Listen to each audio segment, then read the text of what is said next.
What do you think? Should we go? Sure, let's go. Hello, everyone. I am Phil Yaeger, and I want to welcome you and thank you for sharing some time with us this morning on this Saturday, and I hope it's nice wherever you are. It's 11 o'clock Eastern Time. I'm on the East Coast, and I am actually down in South Carolina, but I'm based out of Maryland, actually. But I had to meet an instructor this week who actually, it was better to meet him here in South Carolina. And if you look, let me get over to right, okay. I am in Myrtle Beach. That is not a picture of Myrtle Beach, okay? And by the way, that's not an expensive art piece.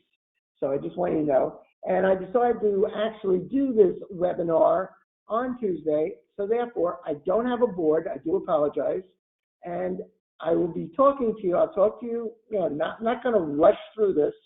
So get a piece of paper, get several pieces of paper, a pen, pencil, and please jot down and just listen more or less to what I have to say. All right, so before I go on any further, I'll let you talk. Well, I'll let Sonny talk and give you some administrative information, and then we'll proceed on to our webinar. Sonny. Thank you, Phil. Welcome, everyone, to our regulation CRAM, our mini-CRAM. A couple administrative things. We are scheduled for an hour, but we may go over. This recording, or this will be recorded, and anyone who has signed up to attend will get a copy of that recording. It may be Monday before we get that out to you. You do have the ability to jump into a chat and ask us questions, and we will try to address those questions towards the end of the webinar. And Phil will be glad to answer any question that we can. We just want to welcome everyone, and just remember what Phil told me last year about the Kentucky Derby. If you're going to bet on a horse, it's best to bet on the horse that's going to win. So thank you, Phil, and then take over and let us lead us on. Thank you. Is that the horse? Lead us on? Is that what you're saying? No. Right. Yeah. Lead us on. Okay. Sonny, you done? Is that it? Yep. We are ready to get started, Phil. Okay. Well, once again, welcome everyone who is on the internet. And today we're going to cover some areas of regulation that people generally have the most trouble on, and also these are the areas that, based on talking to people, all right, you can see in the back, my wife crossed the room, okay, but, all right, let me go back here. These are the areas. When I talk to people who do not pass, I generally ask them what areas on the diagnostic showed that you were weaker. And those are the areas that I want to concentrate on. And please write down, all right, and listen to what I have to say. I'm not here to bring you up to 75 from 0. I'm here to hopefully add some additional points so that if you're in the high 60s, mid 60s, maybe they'll give you the extra 5 to 10 points so that you can pass the exam. Now, the area that most people have trouble with are the federal taxation of entities. Now, the exam is, once again, if you are using materials that are not written in accordance with the blueprints, and by the way, the blueprints are the tasks the ASCPA says you must know, all right, not the old content specification. So I have in front of me our text. I also have the blueprints, all right. Now, the first area I want to talk about are corporations.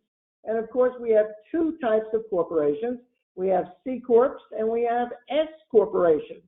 However, when it comes to the formation of them is the same.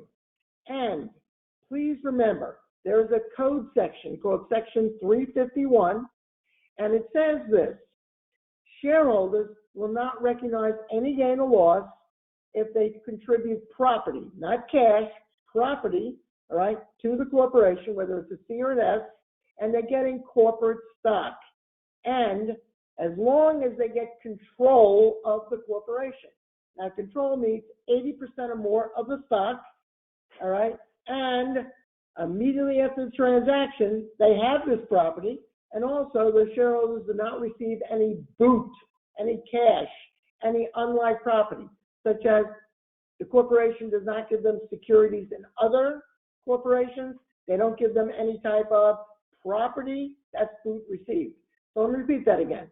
If you have a formation of a C or an S corporation, all right, if the shareholder, all right, transfers in property and only property to those corporation entities, and they get 80% or more of the stock, then neither the shareholder nor the corporation has a taxable event.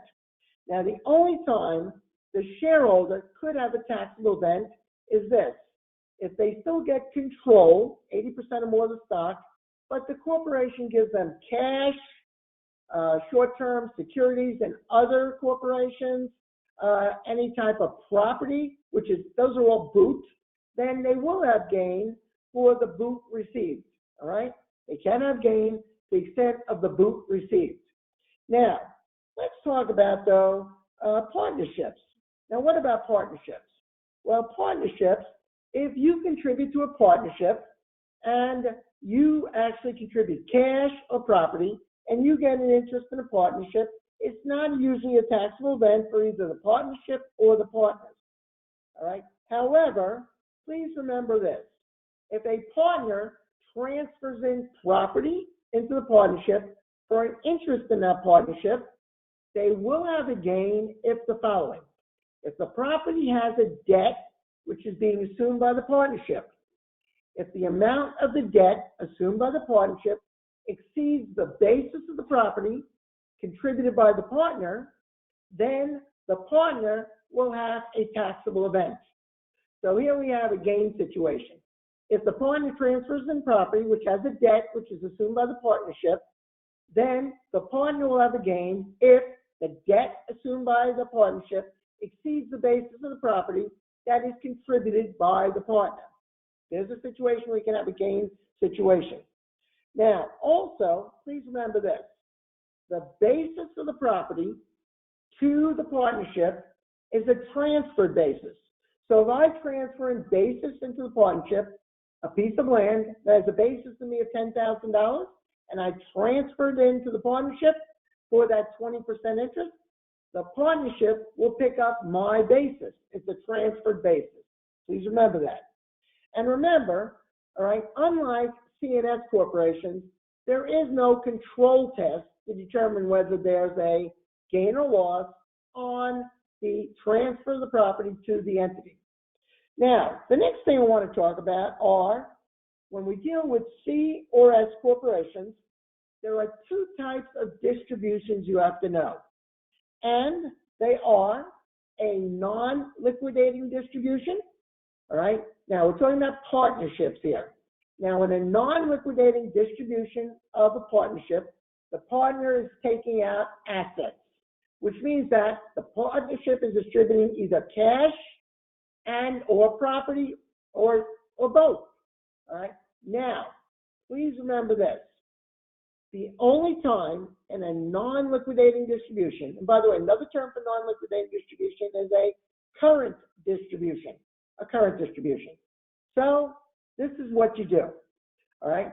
You take your basis in the partnership, and always do this: if you receive money and property, don't forget, always the money is subtracted first from the basis.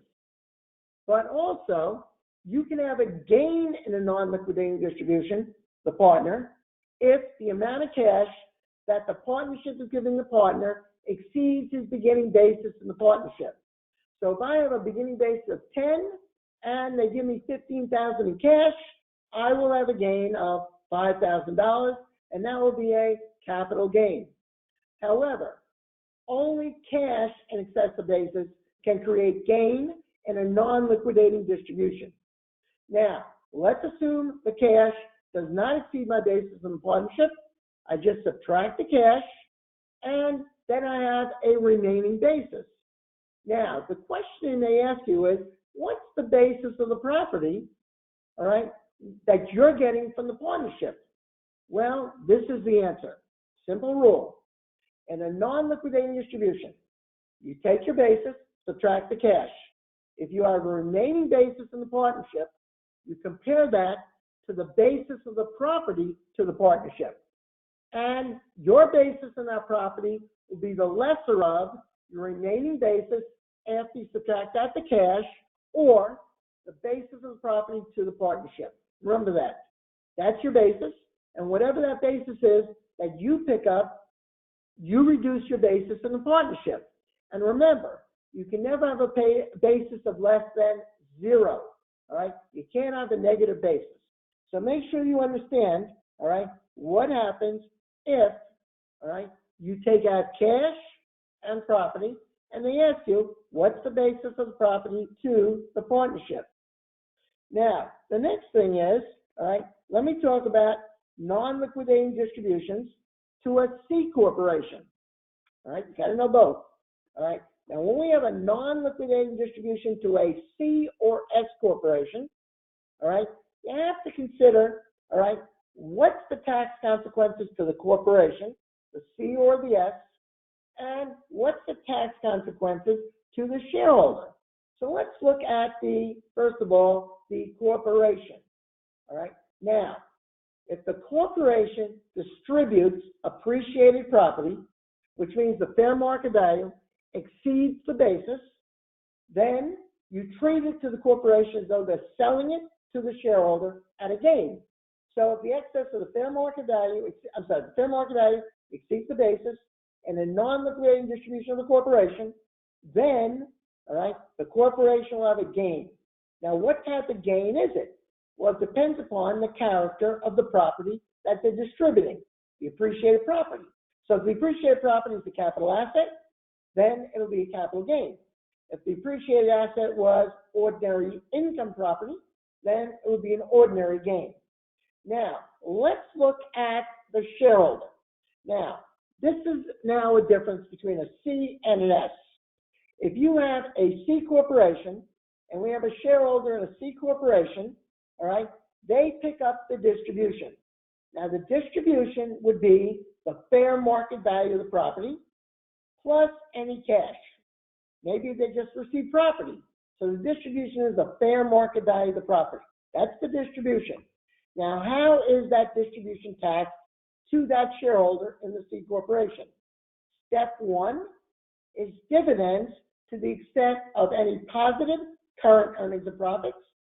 And then if the distribution is greater than the current earnings and profits, if positive, you then go to the accumulated earnings and profits, if positive, and those two will make up the amount of the dividend. Now, if the fair value of the property is greater than the current earnings profits and the accumulated earnings and profits, then you have an additional distribution. The first portion of the distribution is dividends to the extent of positive current and accumulated earnings and profits. And then, if you still have further distributions to account for, the second step says that amount of the distribution is a return of your stock basis, which is non-taxable. Now, if you return stock basis and you still have a portion of the distribution in a C Corp, then the balance of distribution is taxed as capital gain to the shareholder. Now, the next question is this. What is the basis of that property now to the shareholder? And the answer is, it's the fair market value of the property, always. Now, let's add one additional thing here. What happens to the property which is distributed to the shareholder, has a debt attached, and, all right, the shareholder assumes that debt? Well, if the shareholder assumes that debt, the distribution is the fair market value of the property minus the debt assumed by the shareholder. Now we have a net distribution, and once again, that net amount is taxed in a C Corp as one, all right, dividends to the extent of current and accumulated earnings and profits are positive. And then if you go down, it could be number two, a return on stock basis, non-taxable. And three, if you still have an amount to account for, the balance is capital gain. Now, what is the basis of the property to the shareholder? All right, is it the fair market value minus the liability? And the answer is no. All right, even though there's a liability with that transaction, the basis to the shareholder is still the fair market value of the property. Ignore the liability. The liability only comes into place when you're trying to figure out what the net distribution is. All right? Now, when we have, all right, a non-liquidating distribution from an S Corp, all right, what happens is this. If you have an S Corp, first of all, the S Corp treats the distribution just the way that the C Corporation does, which means that the S Corporation will have a gain if they distribute appreciated property. The fair market value exceeds the basis. Now, let's go over to the shareholder. Now, it's a little different here, all right? A shareholder in S Corporation, all right? You take that fair market value of the property. If there's a debt, subtract the debt, but you take the fair market value of the property or the cash or the cash, all right? And that's your total distribution. Now, how is that distribution taxed? Well, all right, step one, it's a distribution from what we call the accumulated adjustment account. Now, what is the accumulated adjustment account? An S Corporation is a flow-through entity, and like a partnership, on the front of the 1120S, they compute ordinary income. Now, the ordinary income is not taxed to the S Corp. It's a flow-through item, and it's actually undistributed income, which flows through to the S shareholder and is taxed on his individual return. Excuse me. Now, because it's taxed to the shareholder on his individual return, the ordinary income, all right, an S Corp, unlike a C Corp, is not subject to double taxation.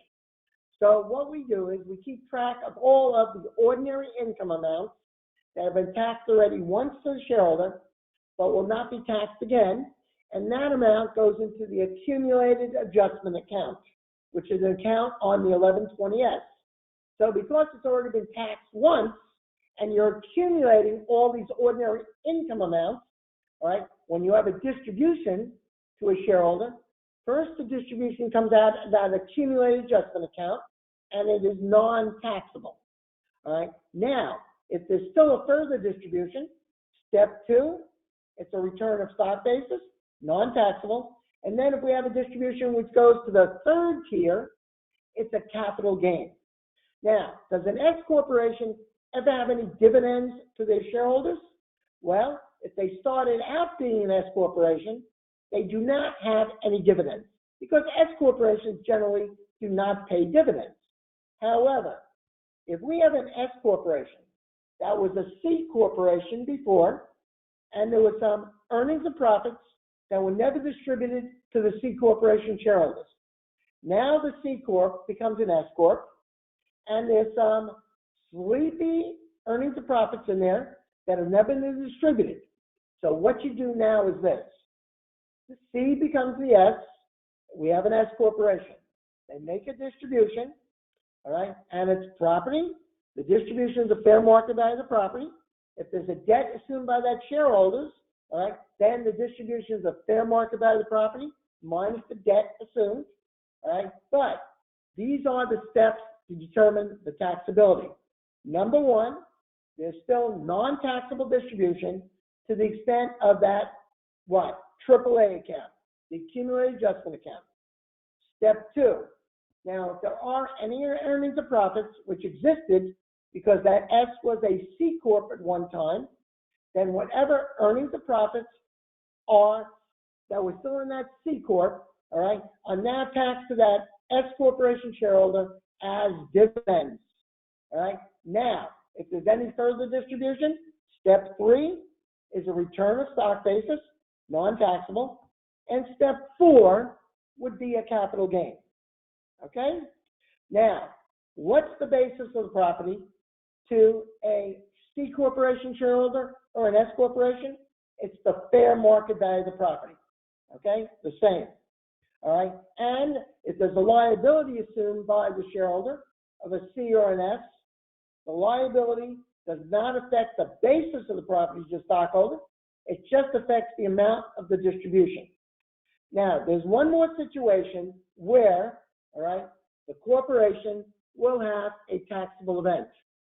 Now, if they distribute property to the shareholder and that property has a debt which is greater than the basis of the property that's distributed to the shareholder. Let me repeat that. The corporation now distributes property, whether it's a C or an S corp, and the property has a debt which is assumed by the shareholder, and that debt is greater than the base of the property that's distributed to the shareholder, then the corporation will have a gain on that. Okay? So there's another situation where the corporation can have a gain. All right, now let's talk about total liquidations, all right, to a partnership. All right, you got to switch back and forth. I know this may be confusing, but you got to be able to think back and forth. All right, now here we go. Total liquidation of an interest in a partnership. Well, once again, all right, the partner is now getting out of the partnership in a total liquidation. So we take the partner's basis at the time he's liquidating, and what can cause gain on a total liquidation of a partnership interest? Only if the partner receives cash in excess of his basis. But if there's no cash in excess of basis, then what you do is this, all right? If the partner is getting property plus cash in the liquidation, total liquidation, you subtract the cash first, all right? Now, after you subtract the cash from the partner's basis, whatever is left over as far as the partner's basis becomes the basis of the property to that partner. It's no lesser of, as we see in a non-liquidating distribution of a partnership interest. Now, will you ever have a loss in a total liquidation of a partnership interest? And the answer is yes. All right? Now, you can only have a loss if the partner receives in the total liquidation cash and or hot assets. So what are hot assets? They're unrealized receivables, which are receivables that the partnership has, but they've not recorded the income because the partnership's on a cash basis. So they have unrealized receivables and inventory. Now, this is what you do. All right? You take the partner's basis in the partnership before the liquidation. You subtract the amount of the cash. If they have unrealized receivables, all right, they're going to give you the fair market value of the unrealized receivables. There's no basis because they're on a cash basis. So there's no basis in unrealized receivables. And then you subtract the basis of the inventory. Now, if the cash and the fair market value of the unrealized receivables and the basis of the inventory is less than the partner's basis, all right, in the partnership, I'm sorry, let me repeat that. I said that wrong. If the cash, the unrealized receivables at fair market value, plus, all right, the inventory, all right, let's take some numbers here, all right? The basis in the partnership is $100,000, all right? Now, the basis of the cash plus the fair market value of the property, fair market value of the unrealized receivables, plus the basis of the inventory is $190,000, all right? You receive less, all right? Then there would be a $10,000 loss, all right? Everyone see that? So, if the cash plus the unrealized receivables of fair market value plus the basic inventory is less than his basis in the partnership, then what happens is, all right, he would have a loss on a total liquidation. Please remember that. All right, now, but if the hot assets and the cash are greater than his basis in the partnership, he doesn't have a gain because the only thing that can cause a gain in the total liquidation is if only the cash exceeds his basis in the partnership.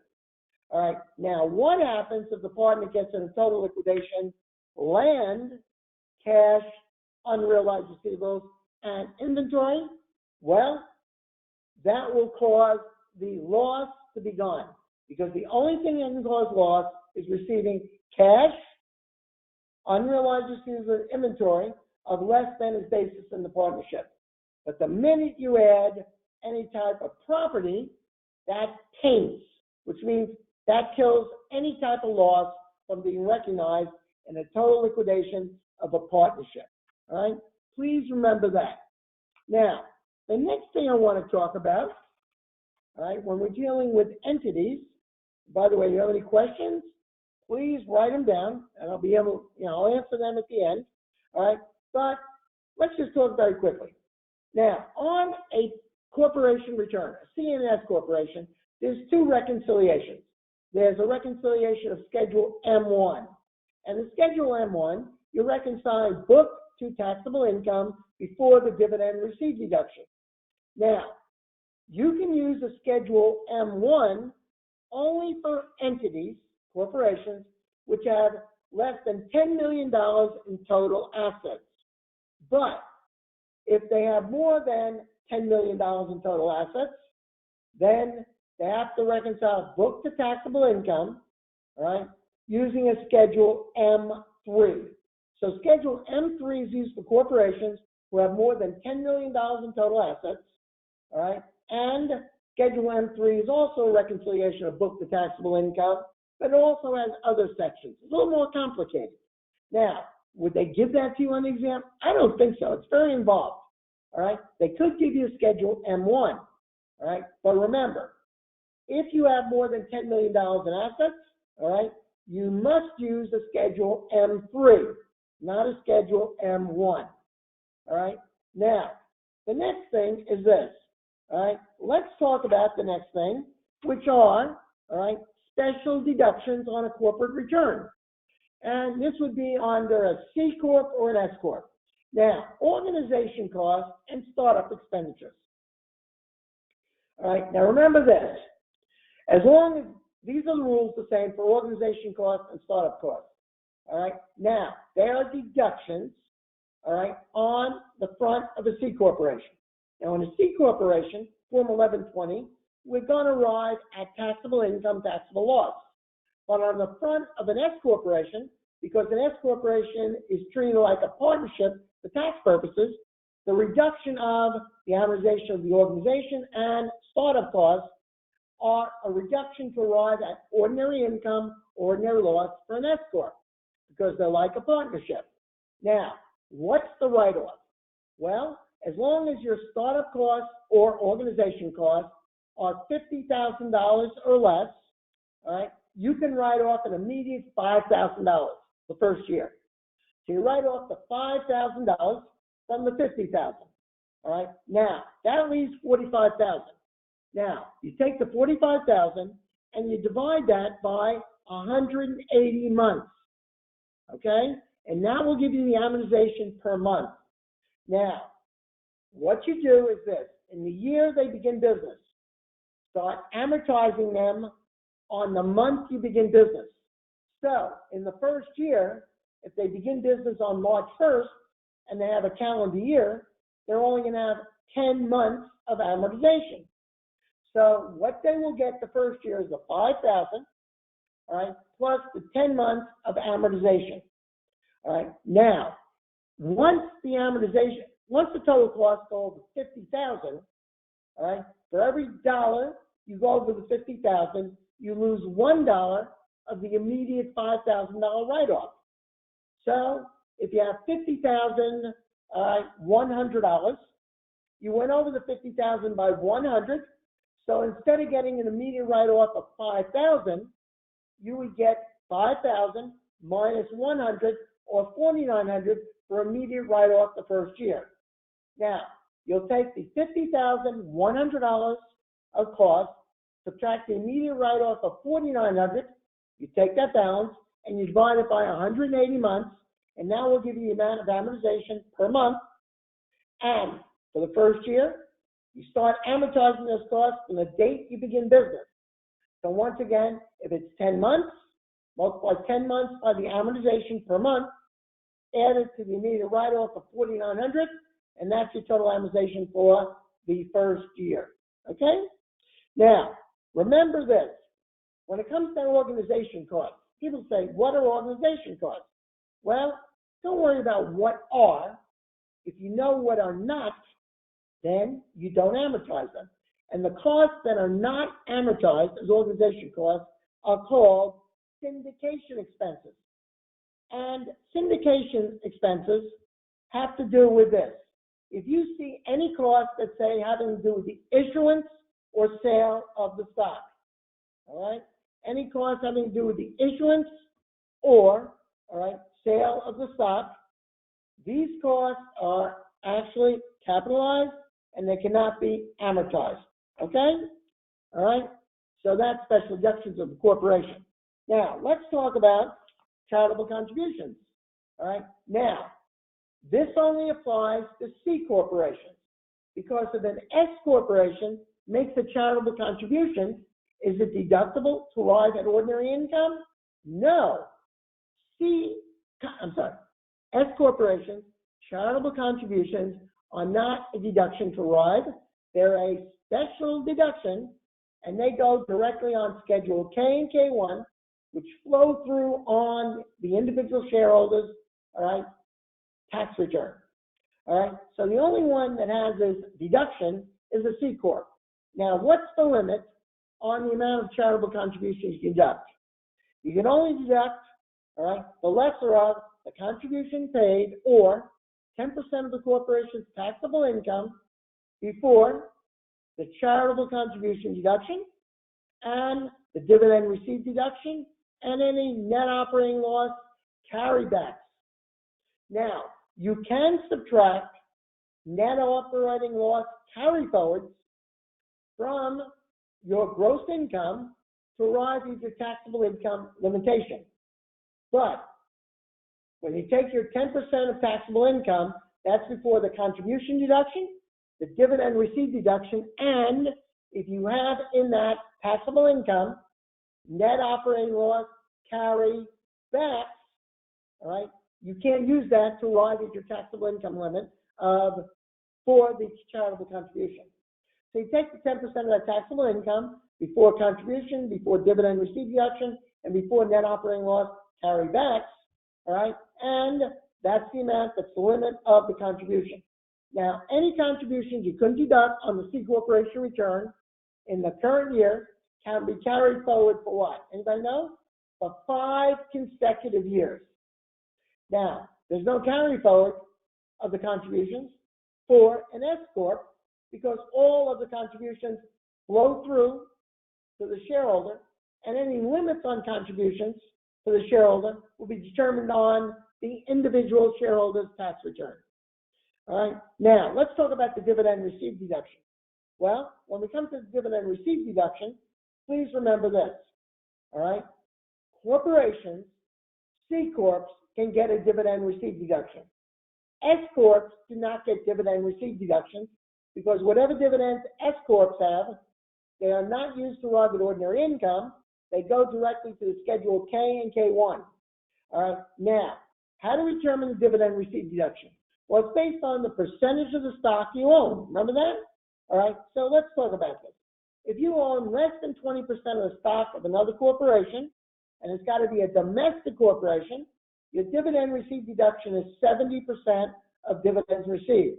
If you own 20 to 79% ownership, your dividend received deduction is 80%, and if you have control, 80% or more, you get a 100% dividend received deduction.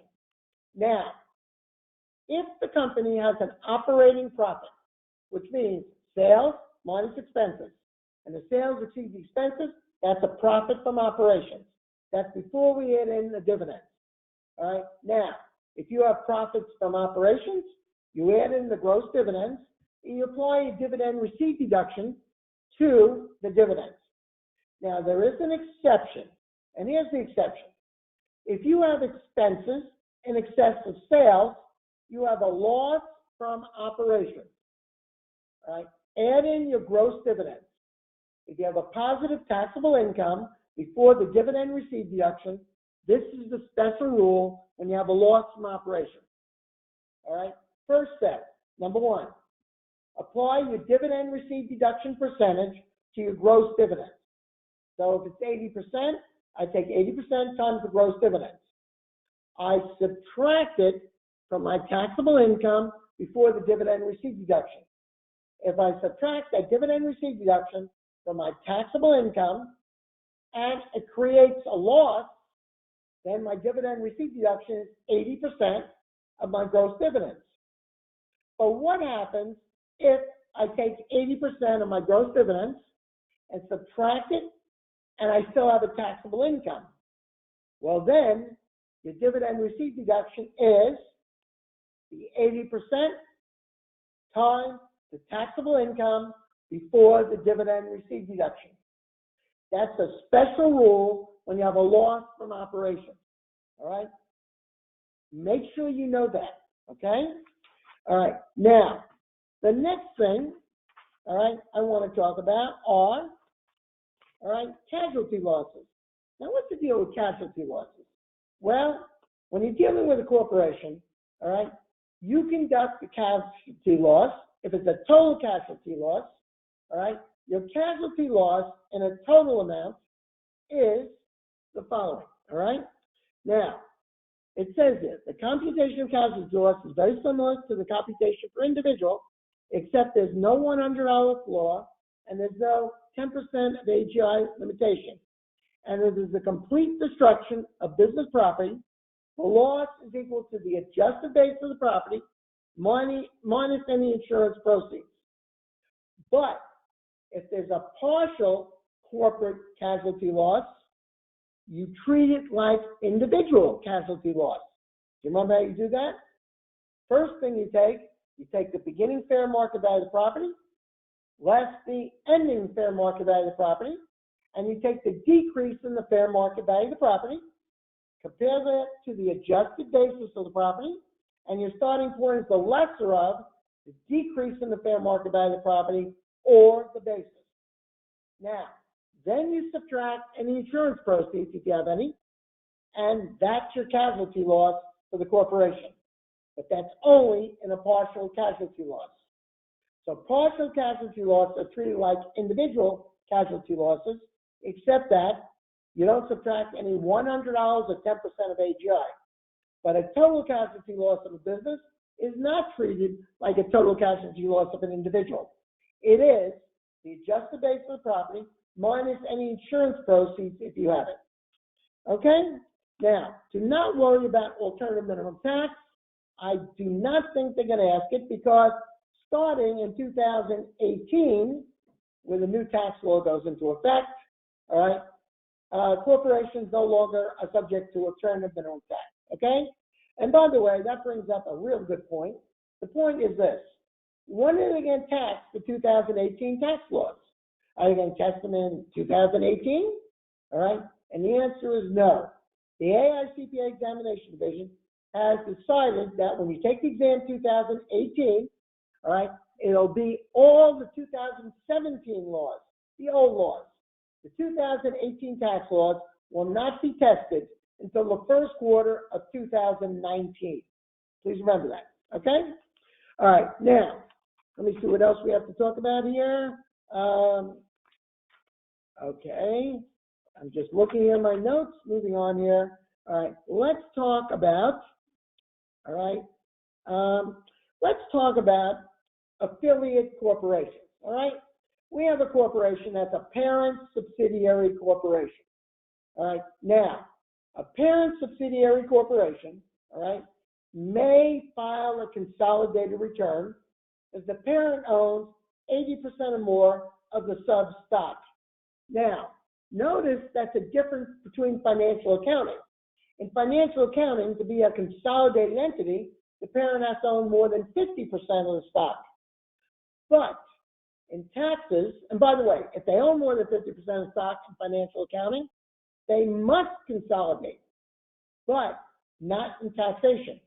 If the parent owns 80% or more of the sub stock, they may elect to consolidate. Now, if they elect to consolidate, all right, then they file a consolidated tax return. They eliminate all intercompany transactions, like in accounting, all right? And what's the benefit of consolidating? Well, this is the benefit. If the parent sells anything to the sub at a gain or loss, the gain or loss is deferred, all right? I don't remember what I just said. If the parent sells to the sub at a gain or loss, the gain or loss is what? Deferred. If the sub sells to the parent at a gain or loss, the gain or loss is deferred. Now, when is it deferred to? Until the parent or sub sell it to an outside unrelated party. then the gain or loss is recognized. Now, what's the advantage of filing a consolidated return? Well, if the parent has a loss from operations or taxable loss, all right, and the sub has a taxable income, they can offset the taxable income against the taxable loss, or the taxable loss against the taxable income if they consolidate the taxes. Also, all right, if the parent has capital losses, all right, and the sub has capital gains, what happens if they don't consolidate? If the parent has capital losses, all right, remember, they're a corporation, and remember, corporations cannot deduct, C corporations cannot deduct capital losses as a reduction to arrive at taxable income. And you don't have to worry about S corps with capital losses, because capital losses are not deductions to arrive at ordinary income. Capital losses go on to Schedule K and K1. So we don't have to worry about the deductibility of them to the S corp. They're a flow through to the individual shareholder on the S corp. But for a C corp, capital losses can only be deducted against capital gains. So if they have a net capital loss, all right, the parent, they can't deduct that against their gross income, which is ordinary income. But if the sub has capital gains, all right, and they consolidate, the parent can take those capital losses and offset the capital gains. And another advantage is this. If the sub pays the parent dividends, all right, if the sub pays the parent dividends, they can eliminate all the dividends, because what happens? The parent owns 80% or more of the sub, and if you own 80% or more of your sub, you can eliminate all intercompany dividends. So those are the advantages. And remember, once you elect to consolidate, you must continue to consolidate. All right? All right. Now, moving along here. Let's see what else I want to go over here. All right, that I haven't spoken about. All right, now, one quick thing that I think you should be aware about is, all right, to calculate an entity's basis in a C corporation stock. All right, now make sure you know the shareholder's basis, because this is one of the blueprints. What is the shareholder's basis in a C corporation stock? And the answer is this. All right, all right. You take the basis of all the property transferred in to the corporation. That's your beginning basis. You add any gain recognized by the shareholder. Okay? Now, when would the shareholder have a gain? Well, if they get control, they could have a gain if the shareholder gets what? Boot received. Cash, securities in other corporations. Okay? All right? That's boot. They will have gain to the extent of the boot received. All right, so that's recognized gain. That increases the shareholder's basis in a C corp. Now, if they receive any boot, well, the boot they received, all right, can be recognized gain, and also, all right, you then subtract it from the basis. So here's the basis in the C corporation of a shareholder. Beginning basis was gain recognized. And of course, gain recognized could be caused by boot received. You can subtract the boot received. And also, remember this, even though a corporation assumes your liabilities, all right, if a corporation assumes the shareholder's liability, please remember, that's not gain. That's not gain. Just assumption of a liability by a C corp is not a gain, but it is considered boot received. And a reduced, even though it's not recognized gain, it's still boot received, and assumption liabilities by a corporation of a shareholder are always boot received, which reduces your basis. Okay? So that gives you the shareholder's basis in the stock. Okay? So, let me see here. All right, we've covered that. Now that's really more or less the entity. But let me mention one other thing to you. All right? Let's talk about built-in gains tax. All right. Now, if you have a C corporation that elects to be an S corp, and the C corporation transfers into the S corp appreciated property. The property is a fair market value greater than basis.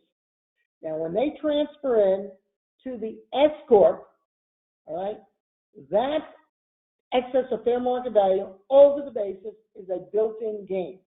Okay? All right. Now, what will be the tax that will be paid by the S Corp? All right?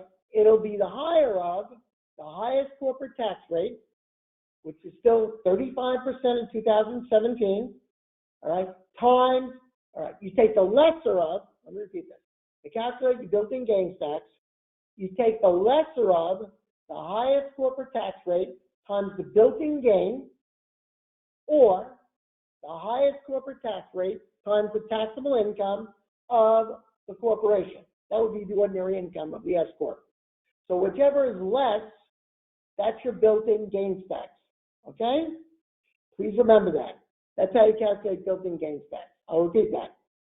You take the built-in gain, the gain that the appreciated property that was transferred from the C to the SS, all right? Now the S Corp has that built-in gain, all right? The built-in gains tax that the S Corp will pay will be the lesser of the highest corporate tax rate times the ordinary income, or the lesser of 35% of the built-in gain. Okay? Now, please remember this. Those assets that are transferred in, if the S Corp holds them for more than 5 years, the holding period of 5 years, if they hold it for more than 5 years, when they sell those assets at a gain, if they hold it for more than 5 years, because they held it for that holding period, which the IRS says you have to do it, if they hold it for more than 5 years, when they sell the assets at a gain, the gain will not be recognized. But if they hold it for less than 5 years, all right, it's actually, I think it's 5 years or more, but it's not, they're not gonna. If they hold it for less than 5 years, then yes, they pay the built-in gains tax, and also, all right, if they hold it for less than 5 years, they'll pay the S Corp a gain if they sell those assets at a gain. So it'll be double taxation. Normally, it's not double taxation with an S Corp. Okay? All right, so that's the built-in gains tax. All right, now, if you have any questions, let's see what we have here. All right. Yeah, that's, I just discussed. Let me just, it must be sold, the built-in gains tax, I have it right here in front of me. It must be sold more than 5 years from the date the S election was made to avoid the S Corporation paying taxes on the gain when it's sold, all right, later on, okay? All right, so that's the built-in gains tax. And let me see what else we have here. I think that covers that. Now, the next thing I want to talk about, let me see what we have here. All right, I want to talk about, all right, let's talk about S Corp. It's still entities, but let's talk about S Corporation. By the way, if you have any questions, put them on the chat room, okay? All right, now, make sure you know, all right, the elections you have to make to become an S Corp. First of all, to become an S Corp, it requires everybody, all the shareholders, to agree to the election. But to revoke an S election, it requires more than 50% of the shareholders to agree. So to elect, all the shareholders are required to agree. To revoke, all right, that's a voluntary revocation. It requires more than what? It requires more than 50% of the shareholders to agree to the revocation. All right? Now, the stock basis of an S corporation, of a shareholder, is calculated like this. All right? Now, you take your beginning basis and make sure you know how to calculate this. You add all income or loss items, whether taxable or not. All right? Now, also, you add to that any additional contributions of assets, which includes cash. That's the basis. So we start with our beginning. We have to calculate a basis in the S corporation stock every year. So you take your beginning basis, you add your share of all income items, taxable and non-taxable. By the way, the non-taxable items that you add, all right, are the items that were not used of income to arrive at ordinary income. Now, that means whatever items of income are on your Schedule K or K1, those are considered a non-taxable income item. Because people say, wait a minute, you add to your beginning basis of an S Corp all income items, whether they're taxable or non-taxable, all right? Well, what's the non-taxable items you add? And the answer is, those are the items that are on the Schedule K and K1, all right, that were not used to arrive in the calculation of ordinary income or ordinary loss. Then, all right, here's another thing, all right? You can add certain debt. Now, what debt can you add? All right, this is the only debt you can add, unlike a partnership. In a partnership, all right, to the partner's basis, you can add the partner's share of recourse debt, any debt that the creditors have recourse against the partner. But you don't have recourse debt in S corporations, even though they elect to be taxed like a partnership. All right, now this is the debt you can add to your S corporation basis. If the S corporation owes you, the shareholder, any money, that's the amount of debt you can add to your basis. Any money owed to you from the S corporation. All right, then you subtract distributions, any distributions of cash or property. All right, and then we subtract all non-deductible expenses that are not charged to capital. Now, what are non-deductible expenses of an S corp? Those are the expenses that are on the Schedule K and K1 that were not used to arrive at what? Ordinary income or loss. Capital losses, okay? Section 1231 losses. These are all Schedule K items, all right? And then you have a remaining basis. Now, whatever your basis is, then you have to look at this. If you have an ordinary loss on your Schedule K1, remember this. You can only take ordinary loss on your individual tax return up to your basis in the S corporation. So if I have a basis in the S corp of 10 and my share of the ordinary loss is 15, then I only can deduct 10,000 of ordinary loss on my individual return, because whatever I deduct on my individual return reduces my basis, and my basis was 10,000 before I deduct my share of the ordinary loss. All right, that when I subtract it will give me a zero basis in the S corp. Remember, you can't have a negative basis.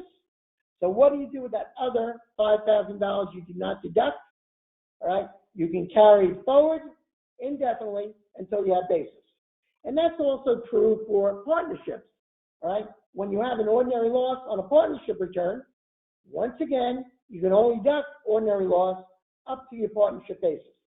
Okay? All right, now, the next thing is, all right, let's talk about, all right, here we go. Let me see what we're going to talk about here. All right, we're going to talk about how to calculate the shareholder's basis in an S corp. I might have mentioned this, but let's mention it again. All right, you saw, well, actually, I did mention that, so why mention it again? All right, now, let's see what else we have. All right, now, let's talk about distributions from an S corp. I went over this with you, but if there's a distribution to an S corporation shareholder, all right, how do you treat that distribution? Let's go over this, all right? First of all, you take the beginning basis of the S corporation shareholder. If there's a distribution to them, this is how it's taxed. First, you look at the accumulated adjustment account, all the prior ordinary incomes which have been taxed already. You take that amount out from the accumulated adjustment account, and that amount of the distribution is what? All right, non-taxable, all right, and it is a reduction of your basis in the S corporation. Please remember that. It's a reduction of your basis, all right? Then, after you subtract out that, whatever remaining basis you have, please remember, all right? Now, the next thing, it's a return of what? Stock basis, all right? So that reduces your basis in the stock, and return of stock basis is a non-taxable distribution. And next, all right, any distributions, all right, in excess of your basis are what? Capital gains, all right, as long as you have what? All right, no, let me start. Let me repeat that again. I said that wrong. All right, distributions from an S corp. First, the distribution is taxed looking at the accumulated adjustment account. But you don't tax anything that's in the accumulated adjustment account. So whatever's in the AAA account is a non-taxable distribution. Then the second step, all right? If you have stock basis, reduce your stock basis. And by the way, amounts out of the AAA account reduce your stock basis, and the amounts that reduce your stock basis in excess of the distributions of the AAA, they reduce your stock basis. But if you have any basis left over after you reduce your stock basis, all right, then that's a capital gain. However, whatever capital gain you have does not reduce your basis. Remember that. Capital gains do not reduce your basis, even though it's a distribution, taxable distribution. Okay? Can you remember that? All right. Now, very quickly, when it comes to a partnership return and an S corporation return, all right, how does one calculate things on an 1120S or a partnership? Now, let's start with a partnership. All right? You want to calculate ordinary income or loss. And remember, ordinary income or loss does not include all items of income and expense. It's only the ordinary and necessary income of your business. Now, please note, whatever items of income are not included and whatever items of expense are not included to arrive at ordinary income, if they give you a tax item, all right, a tax advantage or deduction or the taxable to the shareholder, they have to report on Schedule K and K1. Now, what are the items that are not used to arrive at ordinary income or loss, but are going to go on the Schedule K and K1? All right. First of all portfolio income items, dividend income, interest income, also capital gains and losses. They all go on Schedule K. They're not used to arrive at ordinary income. Now, what about also if you have net income from rental property? That's passive income. It's not used to arrive at ordinary income, and it's included on Schedule K and K1, the rental income. Now, also, here's another one. Section 1231 gains and losses. I'll tell you what those are in a second. All right. But Section 1231 gains and losses go on Schedule K and K1. All right. And also, remember, let me see what else here. All right. I covered most of them. Now, if you have a deduction for amortization expense, all right, of organization costs, startup costs, they are deductible to arrive at ordinary income. Now, what about depreciation? What depreciation is deductible to arrive at ordinary income? Your regular Baker's depreciation. That would be the averaging convention method, the amount you take the first year, plus any balance of Baker's. But the only depreciation you do not take to arrive at ordinary income is Section 179, because Section 179 is a Schedule K item. Now, what I told you about ordinary income and Schedule K and K1 have to do with both S Corps and partnerships. But this is the difference. If you are an S Corp, your share of the ordinary income of an S Corp is not subject to self-employment tax. All right? But if you have a partnership, please remember this. The partnership treats ordinary income as self-employment income. And also, a partnership has an item to arrive at ordinary income called guaranteed payments to partners. And guaranteed payments to partners, all right, is considered payments to partners which have nothing to do whether there's profits or not, or losses. They're paid, all right? And remember this, your net earnings from self-employment of a partnership, which is a line item on Schedule K, net earnings from self-employment, all right, this is what it is. It's your share of the ordinary income of the partnership, plus your share of the guaranteed payments, and then, most people don't know this, you subtract Section 179, and that's net earnings from self-employment, which you only have on a partnership return. We're going to go over a few minutes here, okay? All right? Yeah, well, I have no questions. Any questions, Sonny? I don't see any. Do you? No, Phil, we don't have any questions. Oh, I have two questions I'll answer. All right, let me just finish something here.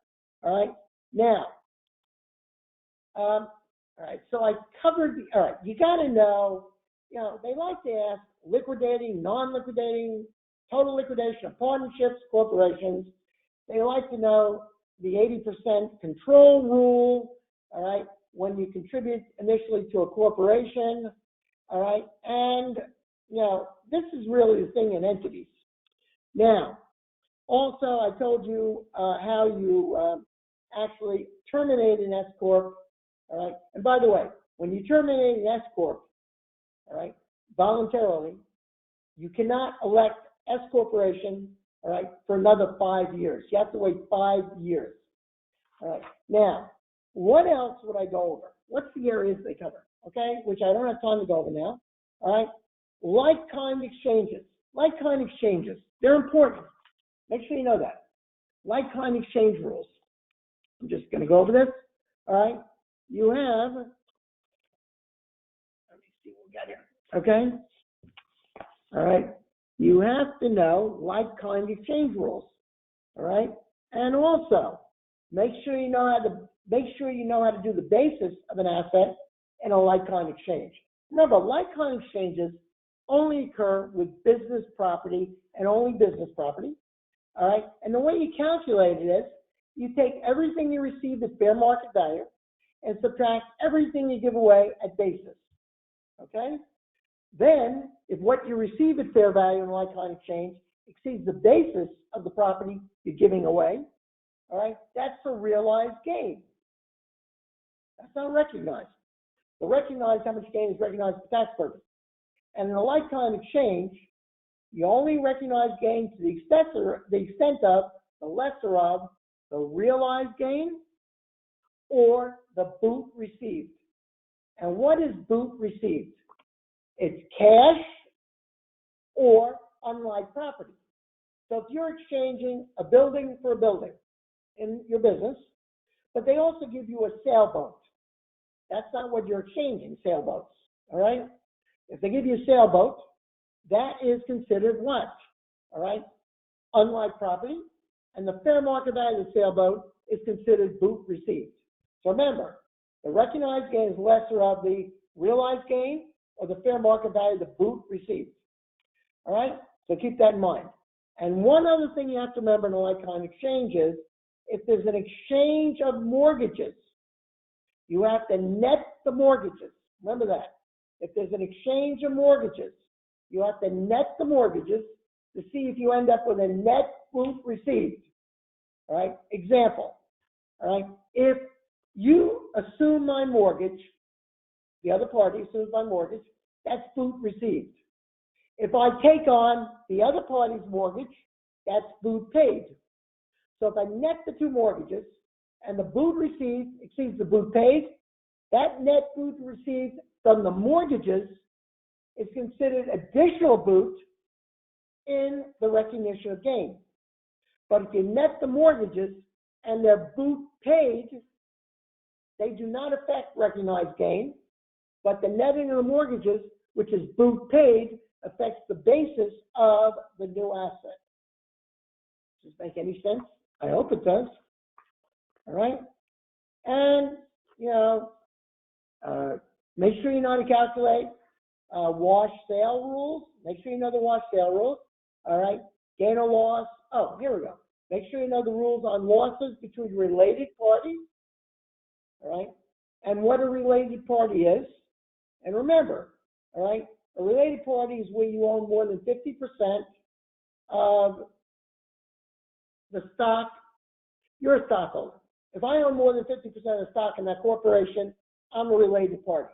So if I sell an asset to the corporation at a loss, or the corporation sells it to me at a loss, the loss is disallowed. But remember, if I own more than 50%, that's directly or indirectly. And you get into constructive ownership. Example, if I own 30% of the stock in that corporation, and my sister owns 21%, I'm allowed to add her interest, which is the indirect interest, to my direct interest, and that's more than 50%, that's constructively, all right? Indirect, direct, I own more than 50%, then the loss is disallowed. Whoever sells it to. Okay? So make sure you know those. And remember, when is loss recognized if it's a disallowed loss in a related party transaction? Well, it's recognized when the party who now has the asset, all right, will do this. If they sell the asset to an unrelated party later on at a gain, they can take the amount of the disallowed loss and reduce the gain. So if I have a disallowed loss of $25,000 and my gain is 20 by selling it to a non-related party, I can only use 20,000 of the 25,000 disallowed loss to reduce the $20,000 gain. Now I have a 5,000 disallowed loss that I never used. So what do? I lose it. Okay? It's gone. All right? So those are some of the things. And then, all right, make sure you're familiar, all right, to some extent, all right, with estates and trust rules and gifts, you know, I don't know. And here's another area, multi-jurisdictional questions, all right? And that's where you have domestic and foreign corporation. And, all right, if I am a domestic corporation and I do business in another state, I'm a foreign corporation. Now, if I do business as they define doing business, all right, I may have to pay state corporate income tax in the state that I'm doing business in, even though I'm not incorporated in that state. And the allocation of how I calculate that tax to the state is used under UDIPCA, which means that they generally use three factors: sales, payroll. I'm trying to remember the off the top of my head here. All right, bear with me a second. Where's UDIPCA? I have it here. Do I have it here? Okay. So anyway, there's three factors: sales, payroll, and I think it's other expenses. All right, and make sure you know how to do a question under UDIPCA. All right, how you would figure out how much of the income, all right, that is actually generated in that other state is subject to that state tax. Okay? All right, make sure you know those allocations. And, you know, make sure you know the difference between a simple trust and a complex trust. That's important. And that's really it for now. Now, I did get two questions. Let me go over this with you. And then don't leave me. I want to give you some information, which I think will be valuable to you as far as a tip when you take that exam. All right, here's the questions. All right, what do you suggest for getting back into the study mindset after working for several years and not studying the exams yet? Well, this is what I recommend. You start from the beginning, okay? And, all right, if you bought our course, I would tell you, you call me up. I do this for everybody. You call me up, you have my phone number, and I'm going to give every one of you my phone number, even if you're not in my class. But you call me, and I set up an initial schedule for you for the first week. And based on that schedule, you call me next week, or you call me during the week if you have any questions over the material, all right? And then if you call me, I ask you, how did that schedule work? And then if it works really well, all right, then I change it. I may add some more studying, all right? But I tell you how many hours to study, and I tell you how long you need to study. By the way, regulation, you need about 90 hours or 3 months at least. And that's just a rule of thumb, okay? So just get back in there. And by the way, if you haven't studied before and you intend on starting, make sure you continue. Don't study a week here, leave it alone, study next. You gotta continue, okay? And you have to decide, do you really want that CPA? Is it gonna help you? Is it gonna make a difference in your life? If it is, then you take the CPA exam, all right? Now, it says here, last week before test, what section should I invest in my time? I told you, all right? And by the way, this is a pure guess. And you still gotta know, all right, here's an area that if you don't do well in, you're weaker, they will give you a 73 or 74. The professional ethics, okay? All right? Now, I didn't have time to go over this with you, but make sure you know the professional ethics, because if you become weaker in there than the other candidates, they're not going to pass you. Why? Because that's our business. Ethics. We got to be ethical, okay? Got to be ethical, supposedly. All right, we got to be ethical. All right. Also, business law. Business law might be about 8, 9 multiple choice. So what do? All right. Make sure you go to the blueprints, and they'll tell you what areas of business law you have to know. The blueprints. Now, most courses, I don't think any courses, all right, they may give you blueprints, but they don't incorporate it in the book and then have all the information under each blueprint like we do. All right.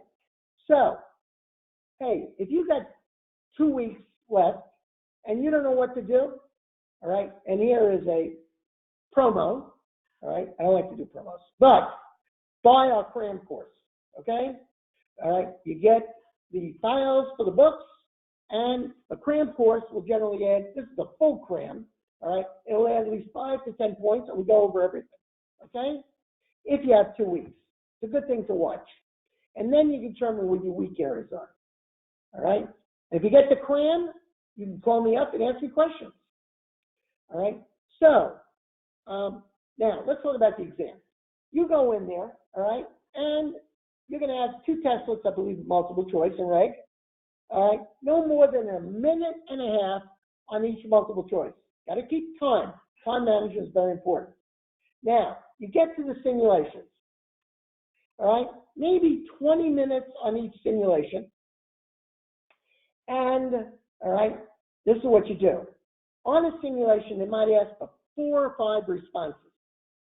All right, so what do? All right, can you do all of them? Probably not. Do you have to do all of them? Probably not. But don't leave a simulation completely blank. Do some of it, because what they do, and this is my belief, because I go and meet with them twice a year. I'm an approved provider. Not everyone's approved to go meet with the ASCPA in meetings with them. I get to meet them, and based on what they tell me, all right, and this is just, after being in business for so many years, this is something that I'm sort of surmising, and this is what it is, all right. I think they determine how they pass you based on a profile of you on the subjects. Now, every simulation is a different subject that they're trying to get a profile on you. So even though you may only do 3 of the 5 parts, all right, they can determine based on that if you understand that topic. Now, they can only get that complete profile if you do some of each simulation, which means that do not run out of the time, do not leave any simulations completely blank. All right, that is suicide as far as I'm concerned. Do not keep them, okay? Now, also, there might be a research, all right, which is something to do with the Internal Revenue Code. And that's in our book, what they ask you. They ask you Internal Revenue Code, section, subsection, paragraph, okay? Now, if you cannot come up with that, all right, after 3 or 4 minutes, forget it, all right? It's not worth that much, all right? In fact, not getting the research, all right, is not going to cause you to fail. It's not going to cause you to fail. What's going to cause you to fail, and they have their areas, all right, that if you're weak on, entities, all right, ethics, you're going to come up with that 73, 74. So therefore, you're going to do everything, a little of everything, all right? You got 4 hours. Watch your time management, okay? Don't run out of time. Don't leave any simulations blank. Now, also, one last thing, all right? Don't do, this is my belief, okay? Don't do thousands of multiple choice, because the examination division has stated to us, to me, all right? I don't know what the other providers do there when they go to the meetings, all right? And by the way, not everyone who is selling stuff on the internet is an approved provider, all right? But anyway, all right? What they tell us is they're reducing the number of multiple choice. They're going to start reducing them, all right? So why are they reducing them? Well, the new exam is based on higher level critical thinking, evaluation analysis, all right? And the things that best test that are the task-based simulations. Now, the multiple choice that you see from these providers, including us, are the ones that they release to us. We all get the same question. And there's only about maybe 5,000 release questions, okay? Now, if there's any more than that, they're all auto-constructed. But the release questions, the multiple choice, they're lower level thinking. I'm not telling you not to do them, but I'm not telling you to do more than the release questions. We only put the release questions. We have a few auto-constructed because some of the concepts we have no questions on, so we create them. But most of ours, 90-some-odd%, are the release questions. Also, on the task-based simulations, per the AICPA, they said this. They really do not release task-based simulations to the providers. So if you have a course that has 100 task-based simulations, those were all constructed by that company. And their guess about what those simulations should be is as good as anybody else's guess. So what do? If you know the information in the blueprints and you know how the computer screen works, and how do you do this? Go to the AICPA.org website. There's a couple of practice exams, and what you really need to do is this. Look at the computer screen as your I'm trying to think of the word, template. I'm sorry, couldn't tell me what that word. Like a template, a computer screen. And make sure you know how the different buttons work. That's very important. You don't want to go into exam and find out how those buttons work. All right? And also, all right, remember, if they ask you anything, all right, what happens if you study 100 simulations? Hey, I didn't see anything about those simulations, all right, on the exam. All right. Of course not. All right. But you say, I need to practice? What do you need to practice? All right? You need to practice to make sure you know what's in those blueprints and you understand the information within that. All right?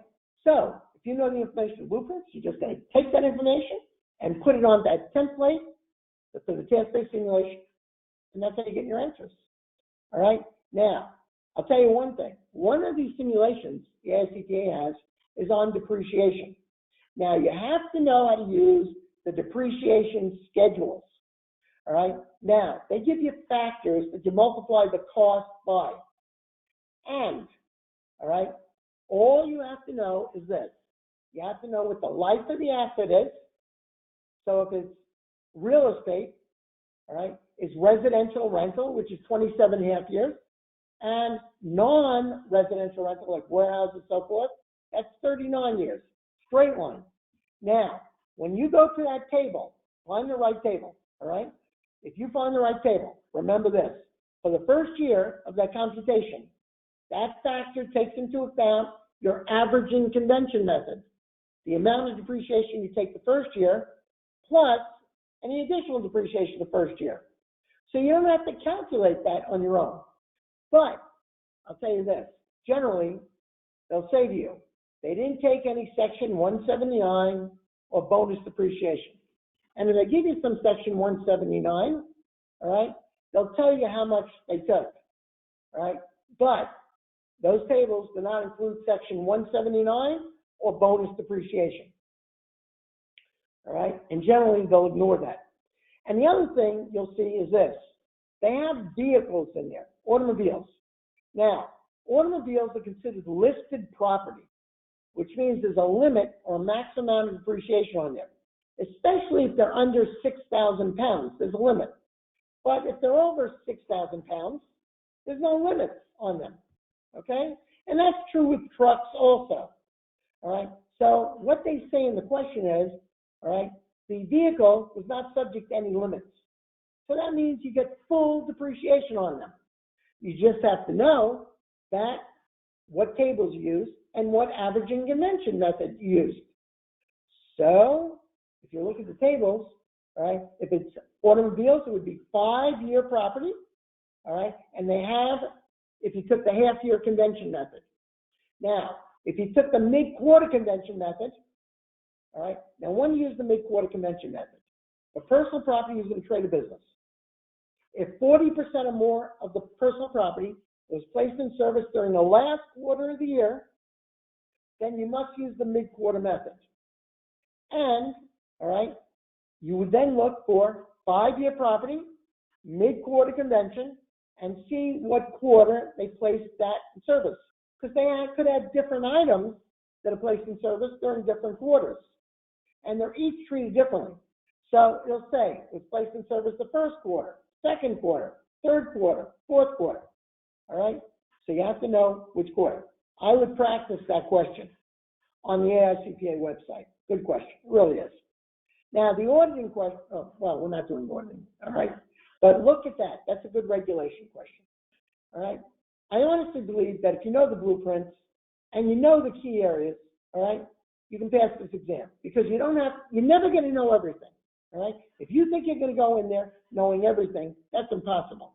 And the exam has a cut score, all right? Hear my New York accent, SOAR. A cut score, I can't say it any other way, all right? Which means that they're going to grade your paper and determine how much you have. Now, if that score, not SOAR, if that score, all right, is above a certain point, they may pass you, okay? It's all based on how you do compared to everyone during that testing window. And this is the thing. Miraculously, every testing window, they do pass about 46, 47% of people. All right? Amazingly, they pass that. Okay? All right? Oh, anyway, so please remember that. All right? That's how they do it. They pass you. Now, don't worry about it. Go in, take it. It's out of your control. You'll come out. And what are you going to think when you come out? I failed. Everyone always fails. All right? Do you start studying again? No. Study the next part.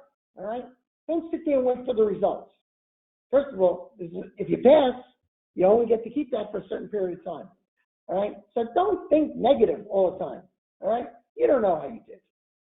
So if you need to call me, you're welcome to call me. All right? And here is my phone number. Please jot this down. Area code 301-874-4900, extension 5. All right? 301. Is that right, Sonny? Did I get that right? That's correct. 301-874-4900, extension 5. And by the way, if you're going in Monday to take the exam, please call me over this weekend. All right? But if you are not taking the exam on Monday and it can wait, your questions, give me a call on Monday, okay? All right? Once again, I'm on Eastern Daylight Savings Time, and I want to thank you for spending your time with me today on this Saturday, and I wish you the best of luck with the exam, and you will do well if you study. Take care and have a great day. Thank you. Thanks, everyone, for attending. We wish you well during your exams. If you're not using our course and you would like to purchase something, I'd be glad to speak with you on the phone. Again, we use the blueprints, and those are very important as far as the exam goes. Good luck, and we wish you all the best, and have a great weekend. And thank you, Sonny, for your help. You're welcome, Phil, and thank you for doing this for our students.